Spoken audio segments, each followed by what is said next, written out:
down there. You can see the shells tumbling out of it. That is the spring. Oh, yeah, I see it now. This spring is called the Blue Grotto. Now the water gets the pretty blue tint from the natural light filtering down through the water column. What's the depth here? Now in order to be classified as a first magnitude spring, this spring must produce at a minimum 100 cubic feet of water per second. This one spring has been known to produce at its maximum flow 60 million gallons of water every 24 hours. All of the 120 springs combined have been known to produce at their maximum flow 850 million gallons of water every day. As we make the turn here, if you look out to the left side of the boat, you'll see a real pretty white bird there. That is a snowy egret. You can identify the snowy egret because he has a black beak, he has black legs, and he wears yellow slippers on his feet.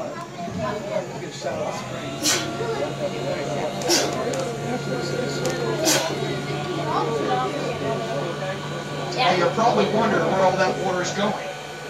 The Silver River flows east 6 miles. Empties into the Ocklawaha River. From there, the Ocklawaha River flows north 35 miles. Now, Ocklawaha is Native American, and it means dark or muddy water. The Ocklawaha flows 35 miles north and empties into the St. Johns River. The St. Johns River continues north another 60 miles and empties into the Atlantic Ocean up there in Jacksonville. That's how the manatees get up here. Now, do these manatees make that 100-mile trip every time it gets cold? No, I think they just live here in the Silver River, Ocklawaha, the other lakes and stuff that the Ocklawaha is attached to. So, now, if you look over here to the right, that is the Silver River. Great way to experience by canoe and kayak. You can kayak down. You can rent the kayaks here in the park. You can kayak down about a half a mile, go up the Fort King Waterway. Go right back to the kayak launch. If you're feeling really energetic, you can take the whole 6-mile trip downriver. All you have to do is sit in the middle of the river, let the current push you. It takes about 4 or 5 hours. Oh, big fish! Then once you get to the end, you've got 1 of 2 options. Option 1, turn around and paddle back upstream 6 miles. Or call the outfitter, they come pick you up, bring you right back to your car. In a van. If you'd rather leave the driving to us, we have an extended river cruise, which I'll talk about in a minute. But this is, I call this Turtle Lagoon. Because of all the turtles we always see here under the boat. In fact, if you look over here on the log to the left outside of the boat, you'll see 2 little round bumps there. Those are turtles. If you ever had a turtle as a pet, that's the same species of turtle called sliders. They get their name based on the color of their undershell.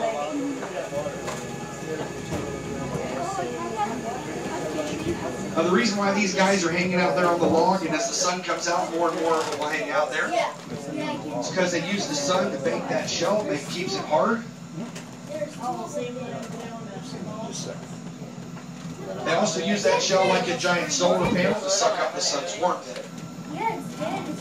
It in turn warms their blood, and that's how they stay active.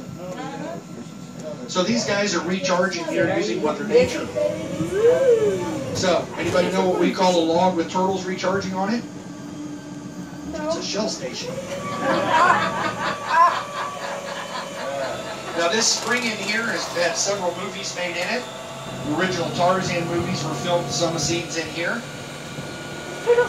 1985 movie called Legend, starring Tom Cruise. Did his swim stunts here. A little gator.